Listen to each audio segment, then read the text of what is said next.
Hello, আসসালামু আলাইকুম ওয়া রাহমাতুল্লাহ ওয়া বারাকাতুহু। আশা করছি এই গরমের সময়ে আপনার ভিতরে কিছুটা হলেও ঠান্ডা অনুভব করছেন আপনি। কেন আমরা খুব গুরুত্বপূর্ণ একটা টপিক পড়তে যাচ্ছি। গত ক্লাসে আমরা বেসিকের ক্লাস আজকে আপনারা জানেন আমি কথা দিয়েছিলাম যে আমাদের 45তম BCS সহ যে কোনো নিয়োগের জন্য আমরা একটা ফ্রি কোর্সের আয়োজন করছি। সেখানে প্রায় 20টার মতো ফ্রি ক্লাস থাকবে ইনশাল্লাহ। আজকে আমাদের চতুর্থ ক্লাস অর্থাৎ গ্রামারের 3 নম্বর ক্লাস, ফ্রি হ্যান্ড রাইটিংয়ের একটা ক্লাস নিয়েছি।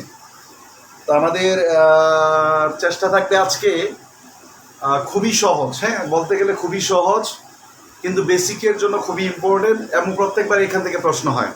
আজকে আমরা যে টপিকটা নিয়ে কথা বলবো, আইডেন্টিফিকেশন অফ নাউন।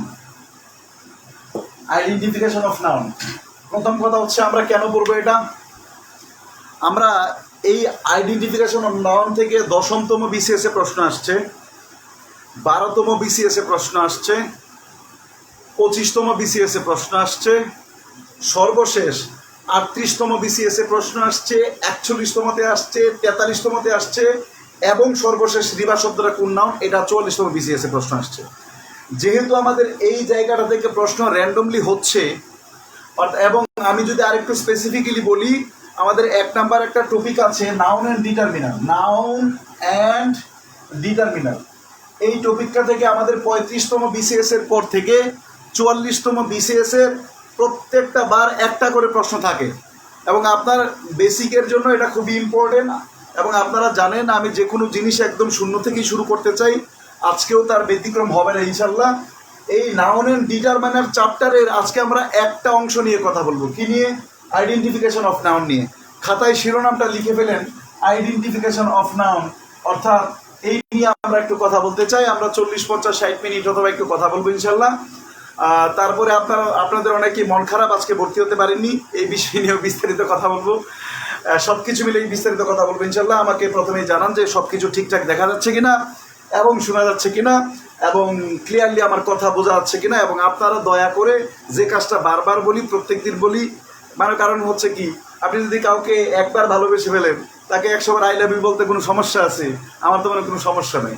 তা আমি আপনাকে ভালোবাসি, তাই বলি প্রত্যেক দিন যে ভাই আমাকে ভালোবেসে আপনি ক্লাসটা শেয়ার দিয়ে দেন। আপনি উপকৃত হচ্ছেন, আপনার মাধ্যমে আরেকটা মানুষ উপকৃত হয়ে যাক। আমি এইভাবেই একটু আগাইতে চাই ইনশাল্লাহ। আমাকে একটু জানান যে সব ঠিকঠাক আছে কিনা। আচ্ছা, আমাকে একটু কথা বলেন। আমি একদম অনেকেই একটু বিরক্ত হয়, দুই একজন আমি দেখলাম যে দুই একজন একটু নেতিবাচক মন্তব্য করে যে একটা জিনিস পড়াইতে যে এত কথা কেন বলেন। এত কথা বলার অর্থ হচ্ছে ভাই আপনি তো এই গ্রামার সেই ছোটবেলা থেকেই পড়ে আসছেন, তা আজও কেন আমার কাছে পড়তে হয় বা অন্যান্য টিচারের কাছে পড়তে হয়, কেন সব পড়তে হয়? কারণ আপনি ওই যে গাইড বই থেকে মুখস্থ করছেন, একদম হুবহু ঠান্ডার করে মুখস্থ করে ফেলছেন। আপনার মাথায় বাস্তবিক এক্সাম্পল দিয়ে পড়াশোনা। আপনার মনে রাখবেন, পড়াশোনাটা তখনই স্থায়ী হবে যখন সেটা জীবন ভিত্তিক হবে, জীবন থেকে নেওয়া। বুঝলেন? জীবন থেকে নেওয়া এই উপন্যাস আছে না, সরি আপনার কি জানি চলচ্চিত্র আছে ভাষান্তরণ ভিত্তিক, 1970 সালে প্রকাশিত, তাই তো? জয়ী রায় আমি। তো সুতরাং জীবন ভিত্তিক যখন আপনার পড়াশোনা হয়, ওটা মনে থাকে আপনার। আজকে আমরা এইরকমভাবেই পড়াশোনা করাবো না। আমাকে একটু বলেন যে একদম শূন্য থেকে যে বেসিক থেকে পড়া, এটা কি আপনাদের কতজনের একটু বিরক্তি হয়? এটা অ্যাভয়েড করে জাস্ট পরীক্ষার জন্য পড়িয়ে যাব, নাকি একদম ডিটেল বেসিক? আপনারা আমাকে একটু মন্তব্য করেন প্লিজ। কারণ আপনারা জানেন আমার এই গ্রুপের বয়স হচ্ছে মাত্র 5 মাস এখনো হয়নি। আমার এই গ্রুপের মেম্বার হচ্ছে 50,000 মেম্বার, হয়ে গেছে 5 মাসে, যেটা আলহামদুলিল্লাহ আপনাদের সহায়তা ছাড়া হতো না। এবং আমি টুকটাক মনে হয় কিছুটা ভালো পড়াই হয়তো বা, অনেকের হয়তো বা ভাল লাগে, এই ভাঙাচোরা পড়া হয়তো অনেকের ভাল লাগে, তাই হয়তো বা হুমরিকে সবাই আসছে গ্রুপে হয়তো এবং ক্লাস করে। আমাকে একটু জানান যে দু একজন নেতিবাচক মন্তব্য করে ওই প্রেক্ষিতে বললাম যে একটু মানে শূন্য থেকে যেভাবে বেসিক পড়াইতেছি ডিটেল পড়াচ্ছি এভাবেই পড়াবো নাকি শর্টকাট পড়াবো, আমাকে একটু বলেন। আপনি যা চাইবেন আমি তা দিতেই পারবো, আমার মাথায় সবই আছে আলহামদুলিল্লাহ। একটু বলেন দ্রুত, বেসিক অ্যান্ড ডিটেল নাকি শর্টকাট? আচ্ছা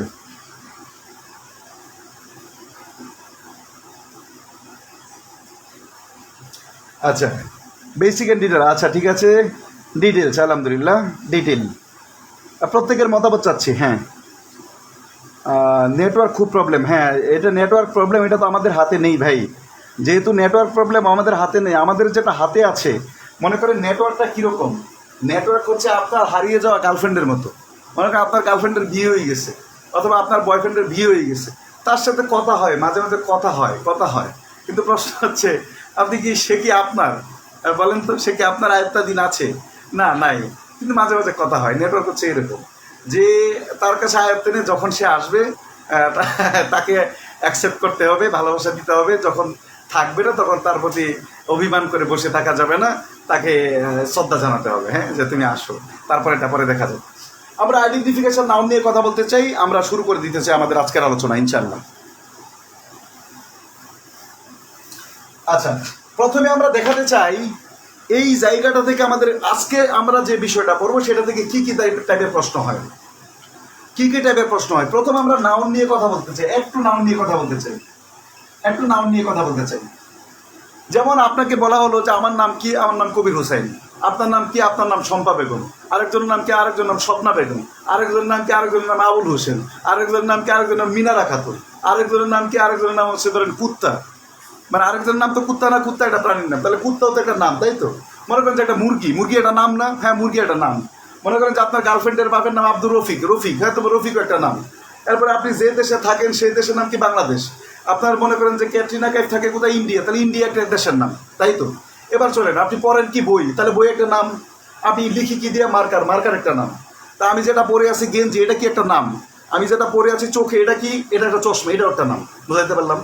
তার মানে যে ওয়ার্ড দ্বারা কোনো ব্যক্তি, বস্তু, প্রাণী, অর্থাৎ যে ওয়ার্ড দ্বারা পৃথিবীর যে কোনো একটা নামকে বোঝায় ওইটাই নাউন। বা এই বই পুস্তকের যে সংজ্ঞা, ডেফিনেশন আপনি ভুলে যান, আপনার পরীক্ষায় তো আসে না। আমার এখনো মনে আছে ক্লাস 7-এ আসতো নাউন কত প্রকার, নাউন কাকে বলো, বিস্তারিত লেখো। ওই ক্লাসে আমি 76 পাইছিলাম, 76 পাইছিলাম। তা আমি চিন্তা করি আজকে কিরে নাউন কত প্রকার, নাউন কাকে বলে, এটার ডেফিনেশন কী লাভ দরকার না ভাই। আপনার নাউন হচ্ছে, আমি যেটা বললাম কনসেপ্টটা ক্লিয়ার রাখতে হবে। প্রত্যেকটা কথা বলবো, আপনাদের আনসার চাইবো, আপনার আনসার করবেন। প্রত্যেকটা কথা বলবো, আনসার চাইবো, আপনার আনসার দিবেন। নাউন হচ্ছে যে কোনো ব্যক্তি, যে কোনো বস্তু, যে কোনো প্রাণী, যে কোনো ধরেন আপনার পৃথিবীর যে কোনো কিছুর নামকেই নাউন বলা হয়।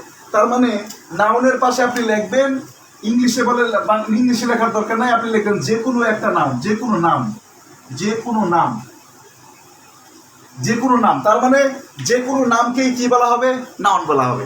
এই যে নাম আছে বা নাউন আছে, এদেরকে প্রধানত দুই ভাগে ভাগ করা হয়। একটা হচ্ছে কনক্রিট নাউন, CONCRETE। আমি বানানে আবার খুব দক্ষ, হ্যাঁ, এই জন্য আমার মাঝে মাঝে বানানে দু একটা ভুল হয়, তা আপনারা মনে কিছু করবেন না। তো abstract noun, ABSTRACT, abstract noun. একটু খাতায় লিখবেন, যেভাবে লিখছে এভাবে একটু লিখেন, আর যেভাবে সিকোয়েন্স আপনার মাথায় সাজিয়ে দিচ্ছে, আপনার মাথায় যেন সাজানো থাকে, ঠিক আছে? তাহলে আপনার মনে থাকবে, নাহলে মনে থাকবে না। আচ্ছা, নাউন তাহলে আমরা কি পাইলাম, যে কোনো একটা নাউন, যে কোনো নামকে কি বলা হয় ভাই, নাউন বলা হয়। তো নাউনটা কত প্রকার, নাউন হচ্ছে দুই প্রকার। একটা হচ্ছে কি ভাই, কনক্রিট নাউন, আরেকটা হচ্ছে কি ভাই, অ্যাবস্ট্রাক্ট নাউন। কনক্রিট নাউন হচ্ছে আর অ্যাবস্ট্রাক্ট নাউন, এই দুটা বোঝানোর জন্য আমরা একটা এক্সাম্পল দেব, চলেন। আচ্ছা, এই যে মনে করেন যে আপনি মিতু নামের কাউকে খুব ভালোবাসেন, ধরে নেন ভাই, আমরা অঙ্ক করার সময় শুধু ধরতে পারি, আমি এখন বাংলাদেশে আমি ইংরেজি করার সময় ধরবো XYZ। মনে করেন মিতুকে আপনি খুব ভালোবাসেন। আচ্ছা, আপনি বলেন তো, আপনি কি মিতুকে ধরতে পারবেন? হ্যাঁ, আপনি পারবেন, আপনার হাত ধরতেই পারেন আপনি। আচ্ছা, আপনি কি মিতুকে দেখতে পারেন? হ্যাঁ, তো আপনি পারেন, তো মিতুকে তো প্রত্যেক দিনই দেখেন। আচ্ছা, মানে মিতুর কি শারীরিক আকৃতি আছে? শারীরিক আকৃতি না থাকলে কি আপনি প্রেম করতেন? ও তো মানুষই থাকতো না। তার মানে কি, কয়টা ক্রাইটেরিয়া পাইলাম, মিতুকে দেখা যায়, মিতুকে স্পর্শ করা যায় বা ছোঁয়া যায়, মিতুর শারীরিক আকৃতি আছে, সে মোটা হোক আর চিকন হোক ওটা ব্যাপার না, ওটা আপনি নিজে দেখে নিন। শারীরিক আকৃতি আছে, তার দৈর্ঘ্য আছে, তার প্রশ্ন আছে, তাই তো? তার মানে এটা একটা মানে আমি বললাম এটা কিছু বৈশিষ্ট্য বললাম। এবার আমি আপনাকে বললাম, আচ্ছা আপনার মিতু সে কি মানে কীরকম, মানে সে কি কালো নাকি সুন্দর? মানে আপনি বলেন যে বাস ভাইয়া আমার মানে ও তো অনেক সুন্দর, মানে মিতু অনেক সুন্দর, অনেক বিউটি। সুন্দর মানে কি বলেন তো? বিউটি। এবার আমি আপনাকে বললাম, আচ্ছা বিউটির কি শারীরিক আকৃতি আছে? বিউটি বলতে বিউটি আবার মেয়ের নামও হয়। বিউটি বলতে আমি সৌন্দর্যকে বোঝাচ্ছি। এই যে সৌন্দর্য বা শারীরিক আকৃতি আছে, সৌন্দর্যের কি শারীরিক আকৃতি আছে? নাই, শারীরিক আকৃতি নেই। সৌন্দর্যকে কি চোখে দেখা যায়? না, সৌন্দর্যকে চোখে দেখা যায় না। সৌন্দর্যকে কি স্পর্শ করা যায়? না, সৌন্দর্যকে স্পর্শ করা যায় না। সৌন্দর্যকে কি আপনার ছোঁয়া যায়? না, সৌন্দর্যকে ছোঁয়া যায় না। তো সৌন্দর্য কি আপনার কোনো কিছুই করা যাবে? না, কোনো কিছু করা যাবে না। এখান থেকে কি বুঝাইলাম ভাই বলেন তো? কিছু কিছু নাউন আছে যাদেরকে দেখা যাবে, ছোঁয়া যাবে, স্পর্শ করা যাবে, ঘ্রাণ নেওয়া যাবে বা স্মেল নেওয়া যাবে, এবং এদের শারীরিক আকৃতি আছে। এই যে এই বৈশিষ্ট্য যে কয়টা বললাম, কি কি ভাই বলেন তো? কিছু কিছু নাউন আছে যাদের শারীরিক আকৃতি আছে, যাদেরকে ধরা যাবে, ছোঁয়া যাবে, যাদের আপনার ঘ্রাণ নেওয়া যাবে, মানে চোখে দেখা যাবে, বুঝাইতে পারলাম, যাদের দৈর্ঘ্য আছে, প্রস্থ আছে, এই সকল নাউনটাকে বলা হবে কনক্রিট নাউন। কনক্রিট নাউনের বাংলা হচ্ছে বস্তুবাচক বিশেষ্য বা ইন্দ্রিয়বাচক বিশেষ্য। ইন্দ্রিয় বাই কি? ওই যে হাত, চোখ, কান, নাক, পান, তাই তো? এগুলো দিয়ে আপনার এই যে চোখের কাজ কি? দেখা। তার মানে বিউটিকে দেখতে পারেন না, কিন্তু আপনার গার্লফ্রেন্ডকে দেখতে পারেন। আহা হা, তাহলে আপনার গার্লফ্রেন্ডটা হচ্ছে কি বলেন তো? Concrete noun. আর গার্লফ্রেন্ডের সৌন্দর্য সেটা কি? Abstract noun. কেন? সেটা গুণ। বুঝাইতে পারলাম? তো আমরা কনক্রিট নাউন শেষ করি প্রথমে। কনক্রিট নাউন কি ভাইয়া? প্রথম কথা হচ্ছে কনক্রিট নাউন হচ্ছে ওই সকল নাউন যে সকল নাউনকে দেখা যায়, ছোঁয়া যায়, স্পর্শ করা যায় এবং যাদের শারীরিক আকৃতি আছে। এবং অ্যাবস্ট্রাক্ট নাউন হচ্ছে ওই সকল নাউন যাদেরকে দেখা যায় না, ছোঁয়া যায় না, শারীরিক আকৃতি নেই, যাদেরকে শুধু অনুভব করা যায়। এবার আমি বললাম যে রহিমার অনেক সততা দেখে আমি মুগ্ধ। হ্যাঁ, রহিমার সততা দেখে আমি মুগ্ধ। এখন সততা কি দেখা যায়? না। ছোঁয়া যায়? না। শারীরিক আকৃতি আছে? না। স্পর্শ করা যায়? না। তাহলে কোন নাম? Abstract noun. তার মানে আমরা মেইন পার্থক্য পেয়ে গেছি। কনক্রিট নাউন এর বিপরীত হচ্ছে আমাদের অ্যাবস্ট্রাক্ট নাউন।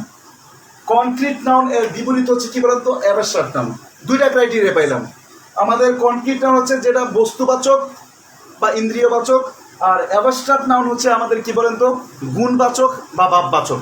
আমাদের ওই গুণবাচক, ভাববাচক, ব্যক্তিবাচক, বস্তুবাচক দরকার নেই। ওই গার্লফ্রেন্ড আর গার্লফ্রেন্ডের সৌন্দর্য মনে রাখেন, পৃথিবীর সকল এক্সাম্পল আপনার মাথায় সেট আপ হয়ে যাবে ইনশাল্লাহ। এখন এখান থেকে প্রশ্ন কি কি বারে হয়েছে, কি কি হয়েছে? এখান থেকে এই পর্যন্ত 3টা প্রশ্ন হয়েছে। প্রথম প্রশ্ন ছিল what is the antonym of concrete? তা আমি বললাম তো কনক্রিটের বিপরীতটা কি? Abstract noun. তাহলে অ্যাবস্ট্রাক্ট এর বিপরীত হচ্ছে কনক্রিট, কনক্রিটের বিপরীত হচ্ছে অ্যাবস্ট্রাক্ট। একটা আরেকটার অপোজিট। বুঝাইতে পারলাম? এই কনক্রিট নাউনটাকে আমরা চারটা ভাগে ভাগ করছি। এই একটা আর এখানকার 4টা, টোটাল 5টা। এই 5টা নাউন আমরা আজকে চেষ্টা করবো আলোচনা করার জন্য।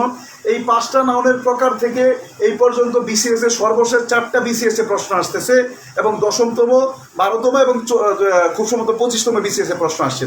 তো সুতরাং আজকে আমরা এই নাউনের প্রকারভেদ নিয়ে কথা বলবো, যেখান থেকে প্রশ্ন হয় এবং আমাদের বিভিন্ন কাজে লাগবে এই জিনিসগুলো ইনশাল্লাহ। আমরা যখন লিখতে যাব, পড়তে যাব, তখন কাজে লাগবে। প্রথমত আমাকে একটু জানাবেন ভাই প্লিজ প্রত্যেকেই, কনক্রিট নাউন এবং অ্যাবস্ট্রাক্ট নাউন এইটা কি আপনাদের এই বেসিক কনসেপ্টটুকু কি আপনাদের ক্লিয়ার হলো কিনা? প্লিজ প্রত্যেকে একটু জানাতে হবে। কনক্রিট নাউন এবং অ্যাবস্ট্রাক্ট নাউন এদের বেসিক কনসেপ্টটা কি ক্লিয়ার হলো? যে কনক্রিট জিনিসটা কি আপনার মাথায় ঢুকলো বা অ্যাবস্ট্রাক্ট জিনিসটা কি মাথায় ঢুকলো? যদি ঢুকে থাকে তাহলে বলেন যে ভাইয়া ক্লিয়ার, লেখেন দ্রুত। শুকনো মাটি কাদা করে কুমার বানাই ঘটি,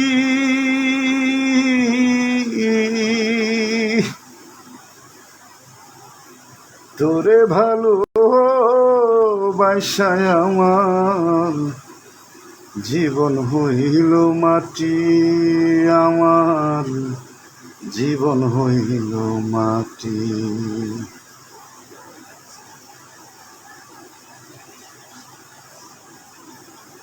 আচ্ছা ক্লিয়ার? আলহামদুলিল্লাহ, ওকে। আচ্ছা যদি ক্লিয়ার হয়ে থাকে তাহলে আপনি আমাকে, ঠিক আছে আলহামদুলিল্লাহ, হ্যাঁ ক্লিয়ার হয়ে গেছে আপনাদের। ম্যাক্সিমাম বলছেন যে ক্লিয়ার হয়ে গেছে, আলহামদুলিল্লাহ আলহামদুলিল্লাহ। আচ্ছা, আলহামদুলিল্লাহ, ক্লিয়ার, রাইট, এক্স্যাক্টলি, ওকে। আচ্ছা, এইবার কনক্রিট নাউনকে আমরা 4 ভাগে ভাগ করব। কনক্রিট নাউন কত প্রকার বলেন তো? ব্র্যাকেটে লিখবেন 4 প্রকার। 1 number proper noun versus common nouns. অর্থাৎ আমরা একসাথে দুইটা শিখবো, দুইটা করে শিখবো। একটা হচ্ছে প্রপার নাউন আর একটা কমন নাউন। আমরা মুখস্থ করবোই না, মুখস্থ করার প্রশ্নই আসে না। এটা খুব ভালো করে লক্ষ্য করেন। এটা হচ্ছে কনক্রিট নাউন, এটা কি বলেন তো? আচ্ছা সরি, কনক্রিট নাউনকে কয় ভাগে ভাগ করা গেছে বলেন তো? 4 ভাগে। একটা হচ্ছে 1 নাম্বার কি বলেন তো? Proper noun. এটা কত নাম্বার বলেন তো? 2 নাম্বার। 2 নাম্বার কি? Common noun. বাকি 2টা আমরা পরবর্তী সময় আলোচনা করব। আগে এই তুলে নিয়ে কথা বলতে চাই। একটা কথা শুনেন, আমি আপনাকে বললাম যে আমি ঢাকা শহরে বাস করি। আপনি আমাকে জিজ্ঞেস করলেন যে ভাই আপনি কোথায় থাকেন? আমি বললাম যে ভাই আমি ঢাকা শহরে থাকি। আপনি আমাকে বললেন আপনি কোথায় থাকেন? আমি বললাম ভাই আমি ঢাকা শহরে থাকি। আপনি বলেন তো পৃথিবীতে ঢাকা শহর বলতে কয়টা শহর আছে? পৃথিবীতে ঢাকা শহর বলতে একটা ঢাকা শহর আছে পৃথিবীতে, কিন্তু ঢাকা শহর বলতে অনেকগুলো ঢাকা শহর নেই। তাহলে ঢাকা শহরটা কি নির্দিষ্ট নাকি অনির্দিষ্ট? নির্দিষ্ট, কারণ আর নেই। এবার যদি আমাকে প্রশ্ন করেন যে ভাই আপনি কোথায় থাকেন, আমি আপনাকে বললাম যে ভাই আমি শহরে থাকি। ভাই আমি কোথায় থাকি? শহরে থাকি। তাহলে শহরে থাকি মানে কি? শহর ঢাকা শহর হতে পারে, মুম্বাই শহর হতে পারে, ময়মনসিংহ শহর হতে পারে, চিটাগং শহর হতে পারে, নিউ ইয়র্ক শহর হতে পারে, বার্লিন শহর হতে পারে, আপনার মনে করেন ইংল্যান্ডের কোনো একটা শহর হতে পারে, বা উরুগুয়ের কোনো একটা শহর হতে পারে, বা প্যারাগুয়ের কোনো একটা শহর হতে পারে। শহর বলতে তো পৃথিবীর যে কোনো শহরকে বোঝায়। শহর বলতে পৃথিবীর যে কোনো শহরকে বোঝায়। ওটা কি নির্দিষ্ট একটা শহর? না। কিন্তু আমি যদি বলি ঢাকা শহর, তাহলে সেটা কি আসবে ভাই বলেন তো? অবশ্যই নির্দিষ্ট একটা শহর। তার মানে যদি কোনো নাউন দ্বারা নির্দিষ্ট করে কোনো ব্যক্তি, বস্তু বা প্রাণীকে বোঝায়, যদি কোনো নাউন দ্বারা নির্দিষ্ট কোনো ব্যক্তি, বস্তু বা স্থানকে বোঝায়, নির্দিষ্ট কোনো ব্যক্তি, বস্তু, স্থান বা প্রাণীকে বোঝায়, সেই ক্ষেত্রে ওটা হবে প্রপার নাউন। আর কমন নাউন হবে যে একটা দ্বারা বললে সকলকেই বোঝাবে, একটা দ্বারা বললে সকলকেই বোঝাবে। বোঝাইতে পারলাম? যেমন আমি যদি বলি শহরে বাস করি, তো শহর বলতে কোন শহর? পৃথিবীর যে কোনো শহর। শহর বলতে কোন শহর? পৃথিবীর যে কোনো শহর। তার মানে ঢাকা, DHA, ঢাকা, ঢাকা হচ্ছে প্রপার নাউন, আর সিটি, CITY, সিটি হচ্ছে কমন নাউন। আমি আশা করি কিছুটা ক্লিয়ার করতে পারলাম। আমি আরও এক্সাম্পল দিব। আমি চাই আপনার মাথা একদম একদম ফ্রেশ হয়ে যাক ইনশাল্লাহ। একদম আমি কম পড়াবো, কিন্তু আমি যে জিনিস পড়াবো এটা যেন আপনার নেভার পৃথিবীর কারো যেন ভিডিও আর না দেখতে হয় ইনশাল্লাহ। এবং এটা আমি আমার বিশ্বাস আছে, আমার ছেলে মেয়েদের ফিডব্যাক অনুসারে আমি সেটা বিশ্বাস করি। আরেকটা এক্সাম্পল দিই। মনে করলাম যে আপনি বললেন যে ভাই, মনে করেন যে আমি একজন বললো যে আমাকে যে ভাই আপনার ক্লাসটা খুব ভালো লাগে, তো আমি আপনাকে একটা কি দিব, সে আগামীকাল হচ্ছে আমি আপনাকে একটা ফুল দিব। হ্যাঁ, আমি বললাম আচ্ছা আচ্ছা ঠিক আছে ফুল দিবা, ঠিক আছে ফুল দিবে। হ্যাঁ, ফুল মানে কি? ফ্লাওয়ার। এখন যে ফুল দিবে আমাকে, সে রাত 1টা বাজে আমাকে ফোন দিচ্ছে, আচ্ছা ভাইয়া আমি যে ফুল দিব আপনার কোন ফুল পছন্দ? তাই আমি বললাম যে ফুল তো অনেকই পছন্দ, তাহলে আমার গোলাপ ফুল পছন্দ, তাই তো? তো এখন এই যে যখন বললো ফুল দিবে বা ফ্লাওয়ার, যখন বললো ফ্লাওয়ার বলতে কি একটা ফুল, নাকি ফ্লাওয়ার বলতে পৃথিবীর যে কোনো ফুল? ফ্লাওয়ার বলতে পৃথিবীর যে কোনো ফুল বোঝায়। তার মানে ফ্লাওয়ারটা কি বলেন তো? আমাদের কমন নাউন, FLOWER, ফ্লাওয়ার। কিন্তু আবার যদি বলা হয় যে আমি গোলাপ ফুল দিব, মেয়েটা বা ছেলেটা অথবা মেয়েটা যদি আমাকে বলে যে ভাই আমি কি আপনাকে গোলাপ ফুল দিব, আমি গোলাপ ফুল দিতে চাই, আমি বললাম যে ঠিক আছে তুমি আমাকে গোলাপ ফুল দিও। তাই গোলাপ ফুল বলতে পৃথিবীর কয়টা ফুলকে বোঝায়? গোলাপ ফুল বলতে পৃথিবীতে গোলাপ ফুলকে বোঝায়, অন্য কোনো ফুলকে বোঝায় না। এরকম নির্দিষ্ট করে যখন বোঝাবে তখন সেটা প্রপার নাউন। যখন একটা দিয়ে পৃথিবীর সকলকেই বোঝাবে তখন সেটা হচ্ছে কি ভাই বলেন তো? Common noun. আশা করি বোঝাইতে পারলাম। চলেন আমরা আরও এক্সাম্পল দিই। এই এক্সাম্পলটা, এখন যে এক্সাম্পলটা দিচ্ছি এটা হচ্ছে আমি এই 44তম BCS পিটির আগে এই সেম এক্সাম্পলটা দিয়েছিলাম। মনে করেন যে আমি আপনাকে বললাম যে আসলেও আমি নদীর মাছ খেতে খুব পছন্দ করি। আমি বললাম আপনাকে নদীর মাছ খেতে আমি পছন্দ করি। কি কোথাকার মাছ বলেন তো? নদীর মাছ। এখন কোন নদী ভাই? পদ্মা নদী হতে পারে, যমুনা নদী হতে পারে, গঙ্গা হতে পারে, কর্ণফুলী হতে পারে, সুরমা হতে পারে, আরও নীলনদ হতে পারে, মানে পৃথিবীর যে কোনো নদী। পৃথিবীর যে কোনো নদীটা কি নির্দিষ্ট? আমি যদি বলি যে নদীর মাছ খেতে পছন্দ করি, কোন নদীর মাছ খেতে পছন্দ করি নির্দিষ্ট হলো এখানে? না, নির্দিষ্ট না। তার মানে কি রিভার হচ্ছে কমন নাম। কেন কমন নাম? কারণ এই রিভার দ্বারা যে কোনো ব্যক্তি মানে যে কোনো একটা নদীকে বোঝায়। কিন্তু আমি যদি বলি আমি আসলে পদ্মা নদীর মাছ খেতে পছন্দ করি, তাহলে এই যে পদ্মা নদী এই পদ্মা হচ্ছে আমাদের কোন নাম বলেন তো? পদ্মা হচ্ছে কোন নাম বলেন তো? বলেন, পদ্মা হচ্ছে কোন নাম? প্রপার নাম। এবার আমি আরেকটা এক্সাম্পল দিই, চলেন। এক্সাম্পল হচ্ছে আমি বললাম যে আচ্ছা ধরেন ক্লাসে আপনার এখন 400 ছেলে মেয়ে আছেন, তা আপনাদের একজনের নাম হচ্ছে রুমকি। হ্যাঁ, আমি বললাম রুমকি, তুমি তোমার বোনের নাম কি চুমকি? আমি বললাম রুমকি, তোমার বোনের নাম কি চুমকি? সে এখন কতজন মেয়ে দাঁড়াবো? আমি যদি বলি তোমাদের এখানে 400 ছেলে মেয়ে আছে, তোরা ক্লাস দেখছো, আমি বললাম যে রুমকি দাঁড়াও, বাকিরা বসো। রুমকি দাঁড়াবে কতজন বলেন তো? একজন দাঁড়াবে। কতজন দাঁড়াবে? একজন। কে দাঁড়াবে? রুমকি বলতে নির্দিষ্ট। এখন আমি বললাম যে মেয়েরা আসলেই ভালো, কিন্তু মাঝে মাঝে একটু উল্টাপাল্টা করে। বলেন তো মেয়েরা বলতে কি রুমকি আছে, নাকি পৃথিবীর যে কোনো মেয়ে হতে পারে? সেখানে আমার বোন আছে, আমেরিকার কোনো একটা মেয়ে আছে, জাপানের কোনো একটা মেয়ে হতে পারে, ইন্ডিয়ার কোনো একটা মেয়ে হতে পারে। আমি বললাম যে মেয়েরা কিছু সবসময়ই ভালো, কিছু কিছু সময় উল্টাপাল্টা করে। তো মেয়েরা বলতে কোন মেয়ে? নির্দিষ্ট কোনো মেয়ে আছে? না, নির্দিষ্ট কোনো কাউকে বোঝায়নি। তাহলে সুতরাং GIRL, গার্ল মানে কি ভাই বলেন তো? আমাদের অবশ্যই কমন নাম। কিন্তু যদি আমি বলি রুমকি, RUMKI, রুমকি একটা মেয়েকে, নির্দিষ্ট একটা মেয়েকে বোঝাচ্ছে, একজন ব্যক্তিকে বোঝাচ্ছে, দ্যাট ইজ ওয়ে আমাদের এটা কি? প্রপার নাম। ছেলেদের বেলাও সেম। আমি যদি বলি বয়, BOY, বয় মানে কি বলেন তো? যে কোনো একটা ছেলেকে বোঝায়। বয়ের ভিতরে আমিও আছি, আপনিও আছেন, শাহরুখ খানও আছে, তারপরে অমিতাভ বচ্চনও আছে, ওদিকে ডোনাল্ড ট্রাম্পও ছিল, এদিকে আমাদের রাষ্ট্রপতি আব্দুল হামিদ খানও আছে, বুঝেন নেই? তো সুতরাং বয় বলতে পৃথিবীর যে কোনো একজনকে বোঝায়। কিন্তু আমি যদি এবার বলি যেমন কবির, KABIR, কবির বলতে কয়জন ব্যক্তিকে বোঝাচ্ছে ভাই? আমাকে অথবা অন্য যে কোনো একজন ব্যক্তিকে বোঝাচ্ছে। কবির বলতে কয়জন ব্যক্তিকে বোঝাচ্ছে? আমাকে অথবা অন্য যে কোনো একজন কবিরকে বোঝাচ্ছে। এখানে কবির বলতে অসংখ্য কবিরকে বোঝাই নেই। অর্থাৎ আমাদের কবিরটা হচ্ছে কি বলেন তো? Proper noun. ঠিক এরকমভাবে এই কনসেপ্টটা যদি আপনি বুঝে থাকেন, তাহলে আপনার এই হাজার হাজার এক্সাম্পল আর মুখস্থ করার দরকার নাই যে কোনটা প্রপার নাউন কোনটা কমন নাউন। এবার আমি আর হোয়াইট বোর্ডে না লিখে আমি আপনাদের কিছু এক্সাম্পল দিই। যেমন আমি যদি বলি আইসক্রিম কোন নাউন হবে? তাহলে আইসক্রিম বলতে কোন আইসক্রিম বোঝায়? নির্দিষ্ট করে বলছি না, যে কোনো আইসক্রিম হতে পারে, ব্যানানা হতে পারে, তারপরে আরও কি জানি মানে টিকটক না কি জানি আইসক্রিম হতে পারে, কোন আইসক্রিম হতে পারে, তারপরে লম্বা আইসক্রিম, মানে বিভিন্ন ধরনের আইসক্রিম আছে। আইসক্রিম তো পৃথিবীতে এক জাতের নেই ভাই। বাংলাদেশি আইসক্রিম হতে পারে, জাপানিজ হতে পারে। তার মানে আমি যখন আইসক্রিম বললাম তখন সেটা টোটালটা কমন নাউন। কিন্তু যদি আমি বলি যে ভ্যানিলা আইসক্রিম, তখন সেটা প্রপার নাউন। আমি যদি বলি যেমন আমার আসলেও একটা চেয়ার দরকার, তা আমার কোন চেয়ার দরকার? নির্দিষ্ট না, নির্দিষ্ট নাই।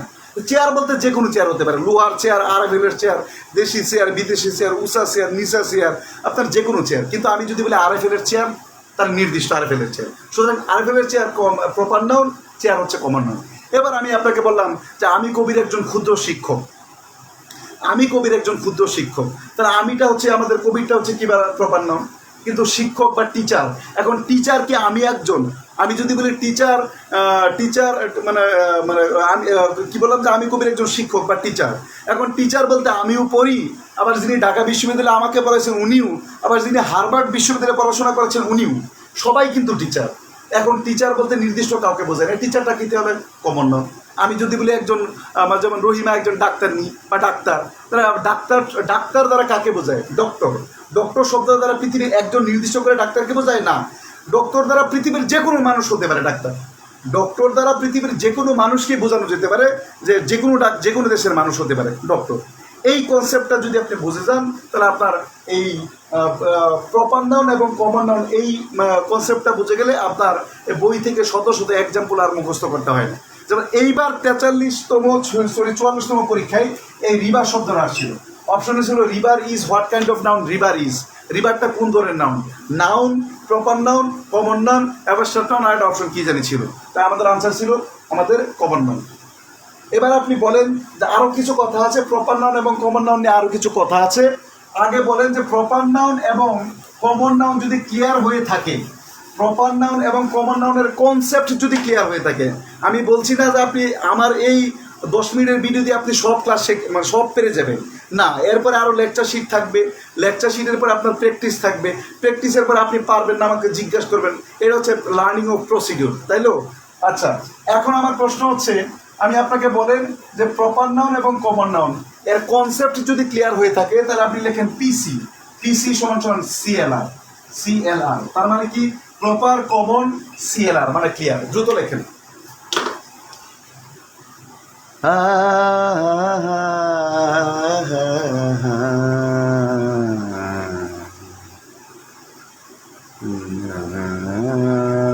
প্রত্যেকে একটু জানান পিসি কি clear, is the PC is clear, PC কি ক্লিয়ার?